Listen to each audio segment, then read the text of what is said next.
একটা কাক টিয়াকে জিজ্ঞেস করলো, তুমি খাঁচায় কেন? টিয়া দুঃখ ভরা মন নিয়ে বলল, আমি কথা বলতে পারি তাই। কিছু মানুষের স্বভাব কোনো দিনই পাল্টাবে না। তাদের যতই ভালোবাসা দেন, তারা স্বার্থপরই থাকবে। স্মৃতি, সে সুখের হোক বা বেদনার হোক, সবসময় দুঃখের কারণ হয়।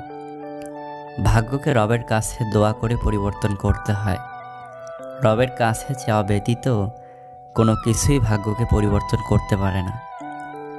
যখন ছিল তার প্রয়োজন, তখন আমিও ছিলাম তার প্রিয়জন।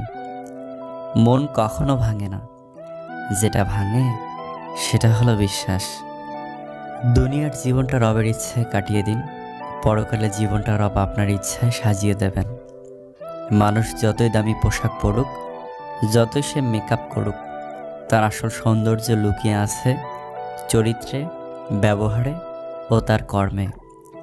হারাতে দিলেই মানুষ হারায়, রাখতে জানলে সে সূর্যাস্ত পর্যন্ত দেখা যায়। আপনার দুঃখ শোনা মানুষটাই আপনার জীবনের শ্রেষ্ঠ মানুষ। একসময় অতি পছন্দের জিনিসগুলো হঠাৎ করে অপছন্দের তালিকায় চলে যেতে পারে। চোখ যাকে চায় সে কালো হলেও সুন্দর। যে সত্যিই ভালোবাসে সে ঝগড়া করে, অভিমান করে, কিন্তু কখনো আপনাকে ছেড়ে যায় না।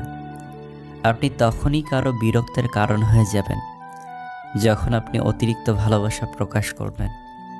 যদি সে সত্যিই ভালোবাসতো, তবে দূরত্বটা না বাড়িয়ে গুরুত্বটা বেশি দিত।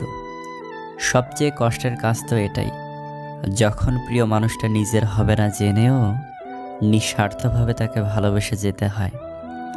সাগরে অনেক ঢেউ থাকে, কিন্তু সব ঢেউ কিনারায় আসতে পারে না। ঠিক তেমনি জীবনে অনেক বন্ধুই থাকতে পারে, কিন্তু সব বন্ধু মনের মতো হতে পারে না।